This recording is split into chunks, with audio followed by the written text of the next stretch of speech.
Emil की माँ Emil के लिए काफ़ी परेशान है और कहती है मुझे समझ नहीं आती उसकी अगली आने वाली ज़िंदगी में क्या होगा।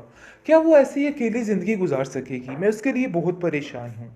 आखिर एमल का क्या होगा जिस पर उसका बाप कहता है तुम फिक्र क्यों कर रही हो, सब कुछ ठीक हो जाएगा, देख लेना। ऐसा वसीला बन जाएगा कि हमें खुद समझ नहीं आएगी, इसलिए परेशान होने की ज़रूरत नहीं है। जिस पर आप देखेंगे कि एनी कहती है कि आप क्यों फिक्र कर रहे हैं, इन सब चीज़ों के बारे में हमने सोचा हुआ है और हमने ये बात भी ठानी हुई है कि हम उसका बहुत अच्छी जगह रिश्ता भी कराएंगे, क्योंकि अफान इस बारे में बहुत ज़्यादा केयरिंग है और वो बिल्कुल बहनों की तरह एमल के बारे में सोच रहे हैं और सोच रहे हैं कि उसकी ज़िंदगी के लिए, उसकी अच्छी ज़िंदगी के लिए वो बहुत सारे इक़दाम करेंगे।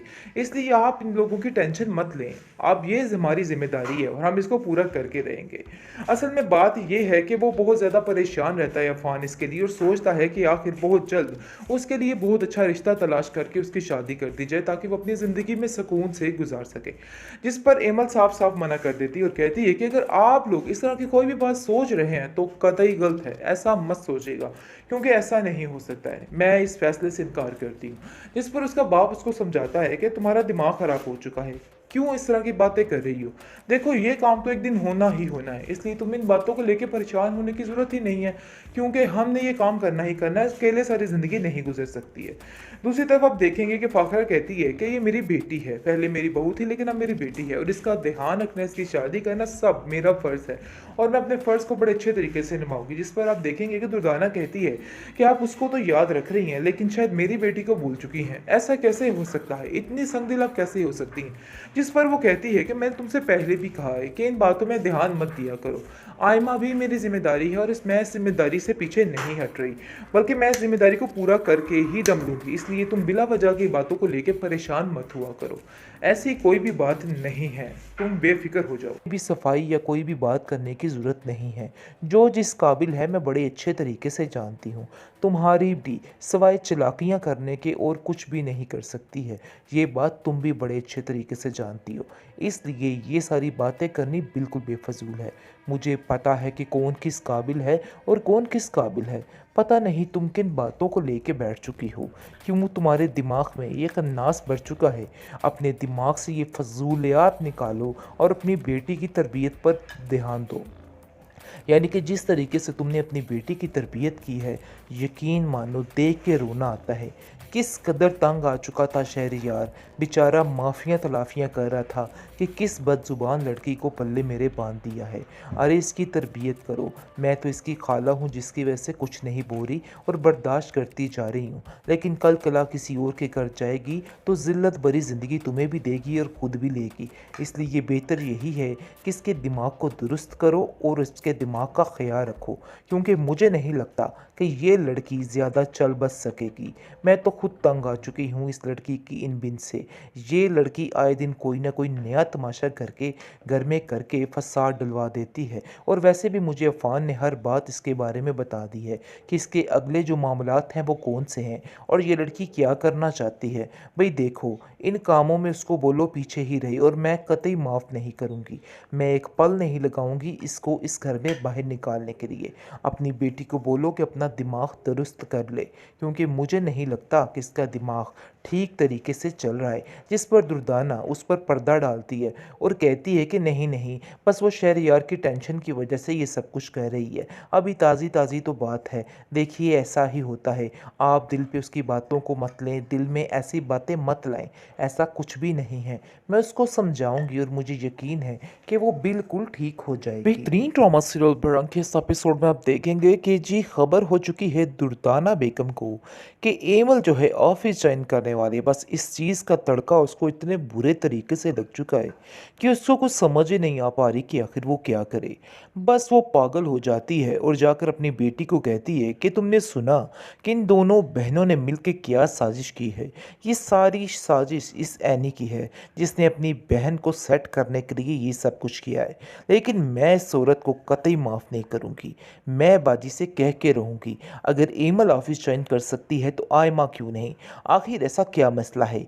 जिस पर एनी कहती है हमें इस चीज़ के बारे में कुछ इल्म नहीं और हमने कुछ भी नहीं किया है। अपने दिल से ये बातें निकाल दें।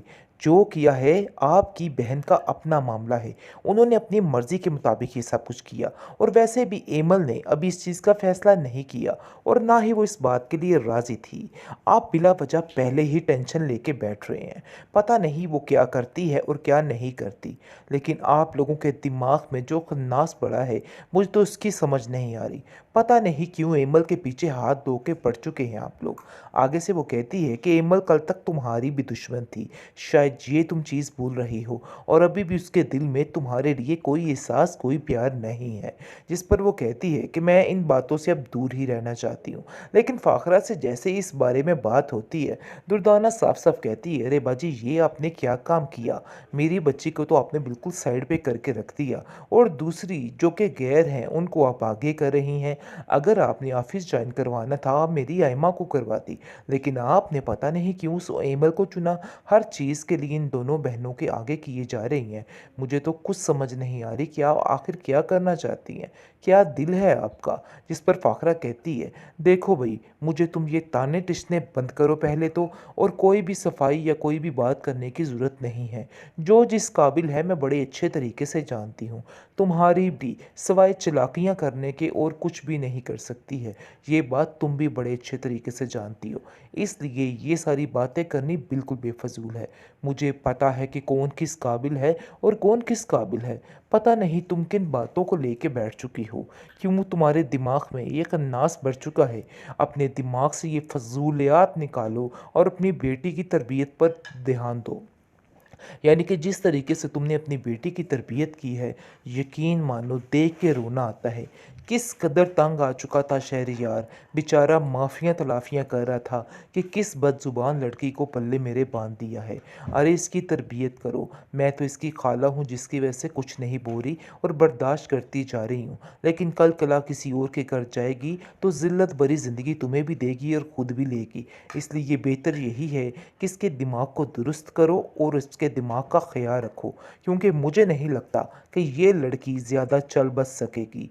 मैं तो खुद तंग आ चुकी हूँ इस लड़की की इन बिन से। ये लड़की आए दिन कोई ना कोई नया तमाशा करके घर में करके फसाद डलवा देती है और वैसे भी मुझे अफ़ान ने हर बात इसके बारे में बता दी है कि इसके अगले जो मामलात हैं वो कौन से हैं और ये लड़की क्या करना चाहती है। भाई देखो, इन कामों में उसको बोलो पीछे ही रहे और मैं कतई माफ़ नहीं करूँगी। मैं एक पल नहीं लगाऊंगी इसको इस घर में बाहर निकालने के लिए।